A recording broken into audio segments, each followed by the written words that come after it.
Perfect? Bang on my chest if you think I'm perfect. Go ahead, bang on it. No heart? You gotta have heart. Miles and miles of heart. This is Patchwork Heart Ministries Young Catholics Respond, brought to you by Breadbox Media. Now, here's your host, Bill Snyder. Thanks, Adam, and welcome to the program, everybody. I am Bill Snyder. This is Young Catholics Respond, and thank you so much for tuning in and being a part of our ministry, no matter where you're listening from or how you're listening. Thanks for being here. Before I get started on today's interview, I just want to remind you that you can head over to our website, patchworkheart.org, and check out more about our ministry, and also check out our premium content that we are producing with Fiat Ministry Network on our Patreon account, and that is very simply patreon.com/patchworkheartministry. And if you go over there, you're going to see a couple of different tiers. The one I want to point out to you today is called the Discover Your Mission tier, and that tier is $25 a month. And what we do is we upload a brand new personal mission every single month. So this is a personalized mission that we take from a Catholic speaker or author, and we develop it into a 3-part series. And we do a new one each and every month, and you get all the back episodes. So we've already got 3 uploaded, and this month, we just released it last weekend.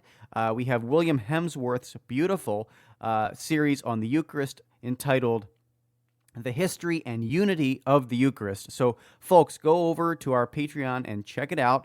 It would be wonderful if you did. And thanks so much for supporting our ministry. And I want to jump into our guest today. I have Shauna Arnold with me, and Shauna grew up in a dysfunctional home, which led her on a road to destruction. During her teenage and young adult years, she was shaped by many hurts that she had hidden in her heart. She presently shares her testimonies in high schools, churches, and wherever she's invited. She was recently on At Home with Jim and Joy on EWTN television, and she shares her message of God's mercy and love. She has 2 beautiful boys and is married to her husband, David, who supports her and her passion to serve God. So, Shauna, welcome to Young Catholics Respond, and thank you so much for being here and sharing your story with us today on Young Catholics Respond. Yeah, thank you for having me.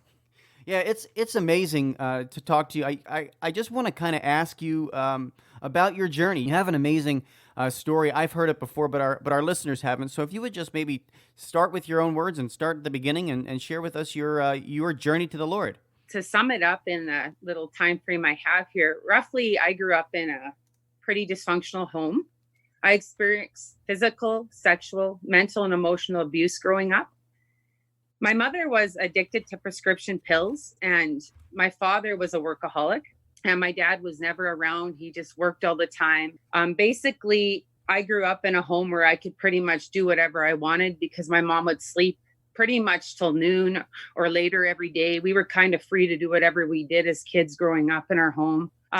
Basically, I craved a lot of love, and I was needing something obviously I wasn't getting at home. There was no foundation there. I started to make friendships with people who could relate to me in school, who had hurts of their own as well. People who were coming from similar backgrounds to some degree as I was, because we would connect and we had common ground. By early elementary school, I already started to get into drinking.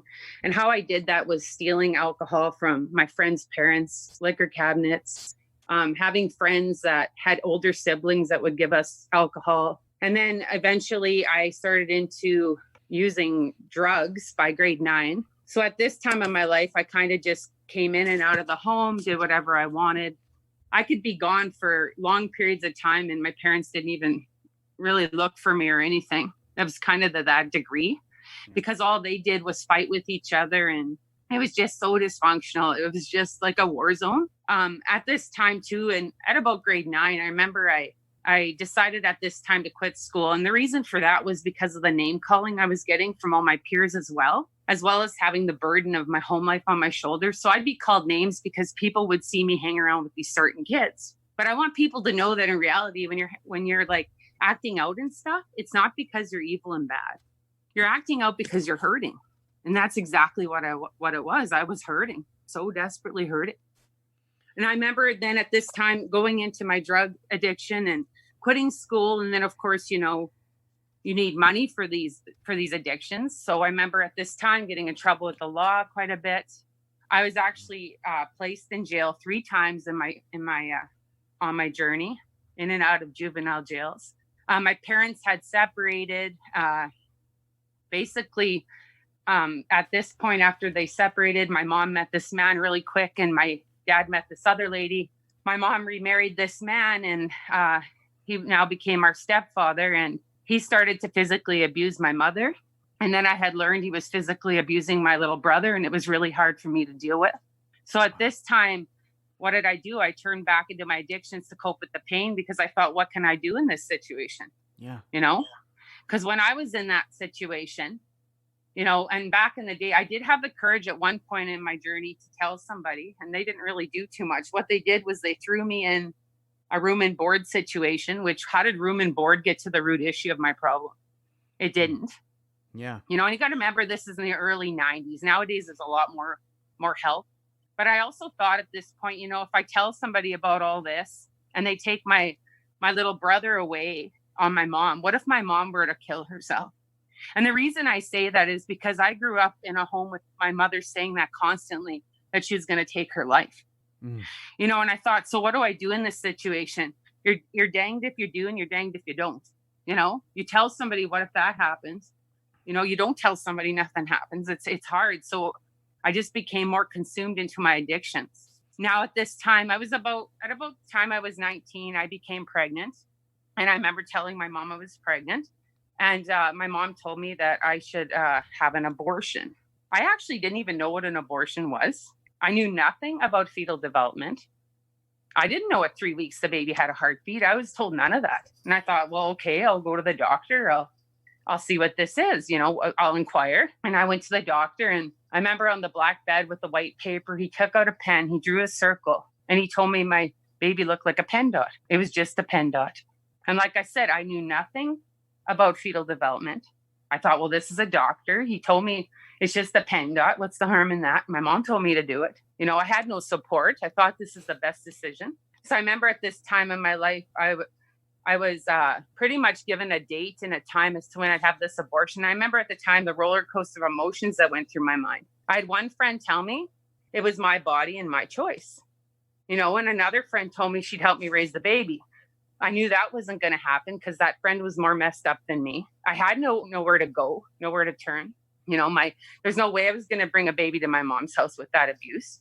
My dad didn't care about me at all. He wasn't even talking to me at this stage. He still to this day isn't in my life.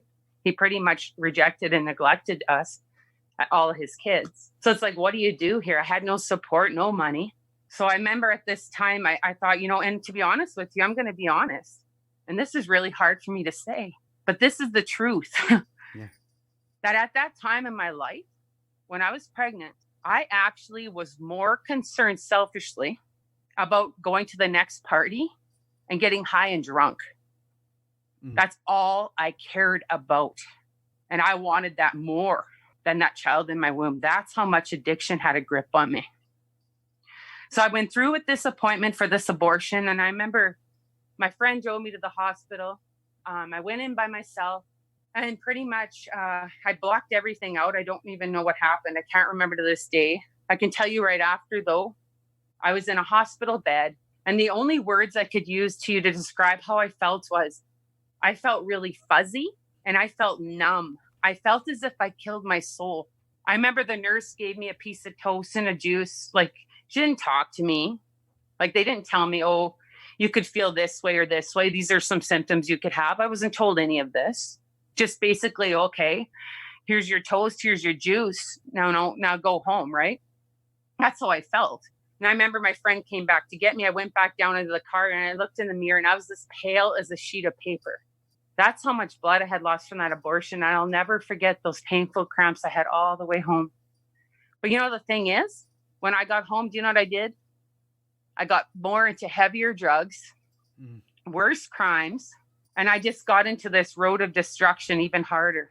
I ended up actually becoming pregnant again soon after, which I realize now is called an atonement pregnancy. It's because this can happen to many women who have had an abortion. You want to replace that baby. So that's kind of what happened. I'm pregnant again. I went home to my mom's house and I said, Mom, I'm pregnant again. My mom said, what are you doing? You can't have a baby. You can't keep a baby. I heard all that, but I have to be honest, there was no way, no way I could have another abortion because I knew what that did to me the first time. I knew how that hurt me. Yeah. So I remember I quit the drugs, smoking cigarettes, the alcohol. I quit everything cold turkey. Wow. Because I wanted to have that baby. And I remember the migraines I had and laying in my bed, like in fetal position with such massive headaches. But I wanted to have that baby. When I was 3 months pregnant, my mother died of an overdose. Oh my gosh. Yeah. So I know at this time in my life, I thought, I didn't know how to take all this, but I have to tell you something that I took from it. I believe my mom's death gave me life. Do you want to know why?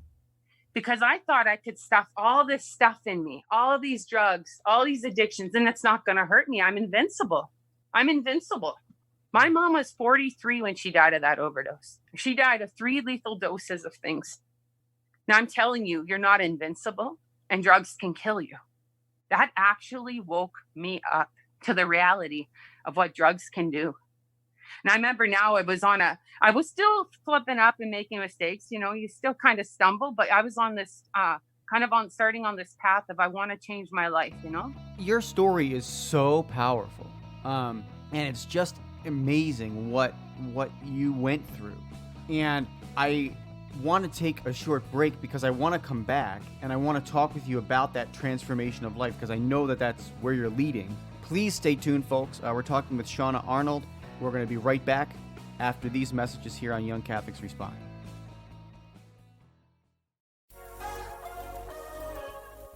Patchwork Heart Ministry is committed to sowing hope into broken hearts by helping young people encounter the love of Jesus Christ and His Catholic Church through prayer, storytelling, and media initiatives.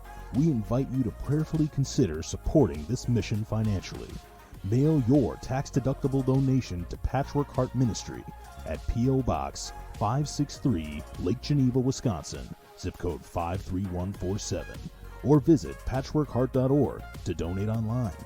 That's Patchwork Heart Ministry, P.O. Box 563, Lake Geneva, Wisconsin 53147, or online at patchworkheart.org. Hi everybody, Bill Snyder here. Just want to thank you for listening to this episode of Young Catholics Respond. And as a founder of Patchwork Heart Ministry, we have so much more going on than just our podcasts. Check it out at patchworkheart.org. Your heart is always beating, but you never have to think about it. Welcome back to Young Catholics Respond. Once again, Bill Snyder. Hey everybody, welcome back to Young Catholics Respond. I'm Bill Snyder. Today my guest is Shauna Arnold, and we're talking with her about her incredible and amazing faith walk and journey. I'd also like to mention her book, From Darkness into Light, Finding My Way into the Father's Merciful Love. That is her book. It's very, very awesome, very powerful book. So please check that out as well. But Shauna, I want to kind of continue our conversation right where you left us off. You were just starting to maybe come out of these addictions and these issues that you wanted to kind of change your life after witnessing your mother's overdose and death. So talk a little bit about the remainder of the journey and how the Lord began to pull you out of this incredibly difficult situation and life that you found yourself living. All right. Well, thanks for the second half. Basically, at this time in my life, I ended up marrying the father of the child I was pregnant with because my mom had died. My dad wasn't in my life and I wanted to have this baby. So what do you think you do in a situation like this? You attract what you are. And I was still dysfunctional. So I attracted dysfunction. So I was with somebody that was abusing me, treating me poorly, and I was allowing it to happen to quite a while. I allowed it to happen. And because, I thought I was worthless trash. And I was destined for this life. This is kind of what I'm going to live. The marriage actually ended in adultery. At this time of my life, he left. So now what? I'm a single mom. Now what? What do I do? I actually ended up on a phase where I got an annulment, which is later on in my story, but I did get an annulment through the church. I now was a single mom. I went back to school. And I got my grade 12, and it was hard, but I did it. And then I went on to post-secondary school because I thought, I have to be able to support my son and I needed a pretty decent income. So I did that. And then at this time in my life, I thought, I'm done school. I want to move somewhere new, somewhere where I don't know anybody, fresh start. And I decided to move to this different town. And when I was at this different place, I thought, there's got to be more to life than what I'm living. There's got to be more to life than this. You're just sick of the sick. You're just sick of it. Yeah. So I thought, maybe I'll go to church. And I was Catholic because of the sense that I had my sacraments when I was young. Nobody ever told me I could know God or have a relationship with him. I knew nothing. But I thought, like I said, there has to be more to life than what I'm living. I started to go to these prayer meetings at this parish. And at these prayer meetings, I met these elderly ladies. And these elderly ladies would invite me to things. And one was, would you come to these prayer meetings? And I thought, well, okay, sure, I'll go to these prayer meetings. And then while I was at these prayer meetings, these ladies would say that God spoke to them. And I have to be honest with you, I was kind of wondering, was I now hanging around lunatics? Or I honestly thought were these people just saying this to their friends because they look cool in a sense, oh, I can hear God speak to me, I'm special. I honestly that was riding through my thoughts. I didn't know what to think of that. And then after that, I was told there was something called a youth retreat happening at this parish. And one of my aunt and uncles went with me. And I thought, well, I'll go to this youth retreat. I was in my mid-20s. I thought, well, I'll go. I'll see what this is. And when I went to this retreat, I was put in my place. I was standing in the pew beside my aunt and my uncle. And the man putting on the retreat said, imagine God's before you. And I heard a voice. It seemed audible, but it was more like it was in my heart. But I heard the words say to me as clear as day, I'm your father and I love you. And I remember I looked over at my aunt and uncle and I said, oh, God spoke to me. And I remember my uncle kind of looked at me like, okay, I'm looking like a loony. But I heard that. I heard those words. And then I remember now it was after that happened, the guy putting on retreat said, okay, everybody, it's now supper time. We're going to go in the basement of the parish.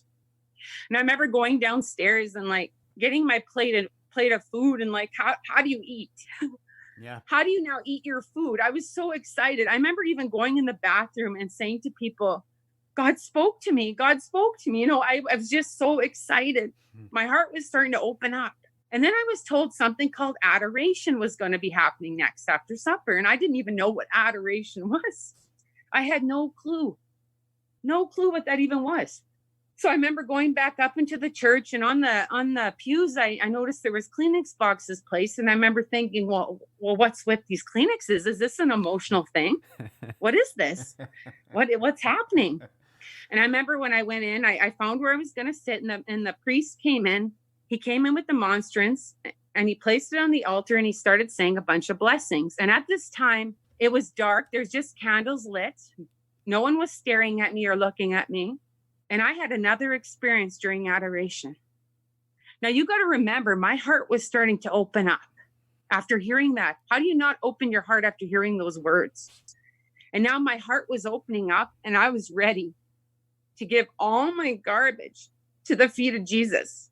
I remember I was sitting there and at the time after the priest was done, all the blessings, the music started playing and it was really loud. No one was staring at me or looking. And I had an experience during adoration that touched me deeply. I remember closing my eyes and within my heart, just begging God to help me, begging God to heal me, to change me, and just asking him all these things within my heart. And I felt this love and peace come over me and it was really strong. And I remember it felt like bubbles were being pulled up out of my heart and up. And I just remember the tears that were floating down my cheeks, the warmth of the tears just running down my cheeks. And I had a long sleeve shirt on and my sleeves were soaked. And you cannot tell me that God isn't real because he is real. He touched my heart. I remember after that happened, I went home when the night ended, I remember going home and how do you sleep? Right. How do you sleep now? You got all these questions. My faith was tiny. Like, what happened spiritually? And I thought, I'm going to call these elderly ladies from the prayer meeting.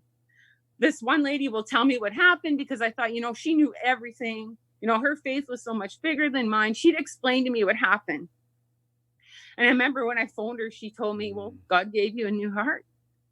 And she told me to look in the Bible under Ezekiel 36:26. And you know that passage, right?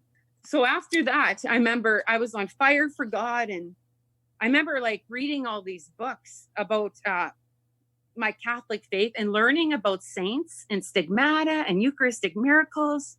I remember just learning all these things that I never knew existed. It was I remember just swallowing stuff up whole and reading it so quickly. But then again, this abortion and all this trauma started to come up. It was coming back up. And I was getting thoughts in my mind saying to me, why are you even bothering to get to know God when you're going to hell? You had an abortion. And then I would get thoughts in my mind saying, Mommy, why did you kill me? And these are actual things that were happening to me and tormenting me. So basically why that was happening is when you have something in the dark, God wants to bring it up so he can shine light on it and heal you. How can he heal you when you're bearing such big sins?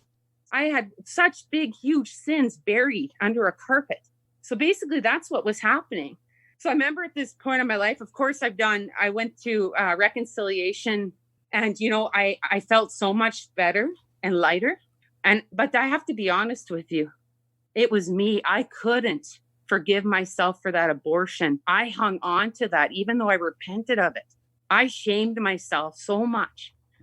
I remember after this, to make a long story short, eventually I was led, and I had this feeling to tell this woman at my church about my hidden secret. And I kept getting this prodding to talk to this lady. And I kept putting it off and talk to this lady. And I put it off I can't tell anybody this. Are you kidding? Well, I actually went up to her and I got the courage and I said, would you come over to my house for coffee? And she agreed. And then once again, prior to her coming, what's happening? These thoughts. And what are these thoughts now saying to me? They're saying to me, you can't tell this lady what you did. She's going to tell everybody at church you had an abortion and you're going to be thrown out of the Catholic Church. You can't go to church if you've had an abortion. And this is what was happening to me. But, she came over and I did it. I told her I had an abortion. And do you know what she did? She just looked straight at me and she goes, I know of a retreat called Rachel's Vineyard. It's for women who have had an abortion to get help and healing. And it's going to be 20 minutes away from where I lived. She knew the director. She was going to get the paperwork and get me signed up. How do you not see that's the Holy Spirit? Right. Seriously. I had this prodding to tell this woman, I don't barely know from a hole in the ground, my deepest, darkest secret. Yeah. And she in turn looks at me and tells me there's a retreat I can go to get help and healing. Seriously. Amazing. Incredible. That was the Holy Spirit. Of course. So basically I ended up going to Rachel's Vineyard. I had forgiven myself. I had named my child. There's a memorial service there. I named my child Michael. And at this point in my life, I started to heal from all that, and it took time. I eventually ended up getting remarried. I had an annulment. I got remarried. I've been married for 14 years now. I have 2 children, obviously. One is 23 and one's 13. And it is the family of what was wanted in my heart. And I want people to know, too, that everybody has issues in their life. And I remember at one point in my life when I was turning around, that I used to think that there was perfect people in the world. I actually believe there was perfect people because I'm such a mess. I am such a mess. And I remember looking around and thinking other people are perfect. I'm worthless. But I wanted you to know that I looked high and low. I looked everywhere and I got to know people. And you know what I found out? There is no perfect people. Perfect does not exist. Amen. Yeah. So I just want people to know that, because I know, because of all the back past stuff I went through, that I remember searching and looking at other people as if, wow, I wish I had their life. I remember even going to church. I kid you not, at the beginning of my journey, going back to church, I would look around in the pews and see families together, like mom, dad, all these kids. And I would look and feel sorry for myself. I would feel sorry for myself because I don't have that. I didn't have that, But, I always have to say, because of what I heard from God, that's what healed me from all that as well, is those words, I'm your father and I love you. I've had to go back to those words so many times in my life when I was healing. And that's incredible. I see, when God says something to you, it's for a reason. You don't exactly know why, but eventually it's like a puzzle. A piece just goes in like snap. That's why he told me that, because he knew I would beat myself up. So I just want to say that as well before you start asking me questions as well. But I just thought I would tell you that as well, because it's hard to summarize a journey like this in so many minutes. I know. But those are points I really want to say, because I know when I was feeling very, very lost, just at the beginning stages of healing, and felt so much despair, these were the real feelings I had. Yeah. So, yeah, I just wanted to mention those as well. I want to ask you one final question, and then I'll make sure I mention your book again and the website so people can get in touch with you. But I want to ask you just about your advice. What is some advice for somebody who might be going through a difficult situation right now? The Holy Spirit's made an appointment with them. They've said, this is the testimony today that I want you to listen to. So that one person that might be out there struggling with something in their life along these lines, what would you say to them? What I would say is never be afraid to reach out to somebody and talk to them. I would very much stress that going to a priest is high on my priority list right now, and it should have been back then. So going to talk to somebody, especially a priest, because you can go to your sacraments. Your sacraments are so healing. And that's another thing I went through is, or even if you don't have the chance to do that right now, I'm going to be real with you. You know what helped me as well? Sitting in my normal recliner in my everyday house and talking to God from my heart, and talking to him and crying and telling him what hurts, and just talking to him and building a relationship. Eventually that relationship will lead you to those other things. But just start that way if you have to start that way. That is the most important thing to do, is build that relationship with Jesus. So I want people to know that as well. But don't ever leave something inside you, because it will fester. It will fester and fester and come out in different ways. Come out in anger, come out in fear, come out in sadness. It just will eat at you. The deeper you put that garbage, it's going to eat you from the inside out. So please don't keep it in. And, I want to say too, there's times I've talked to people as well, and I felt worse as well. I just want to be honest. If you do feel that way with somebody, or you feel like they're kind of shaming you, they're not compassionate with you, or, listening, don't say, okay, I'm not doing this now. No, talk to somebody else. You're going to find somebody you can trust. And I had to go through that too. Different people I had to go as my discernment grew. So just keep trying to talk to somebody that will listen to you. So I just want to say that in closing.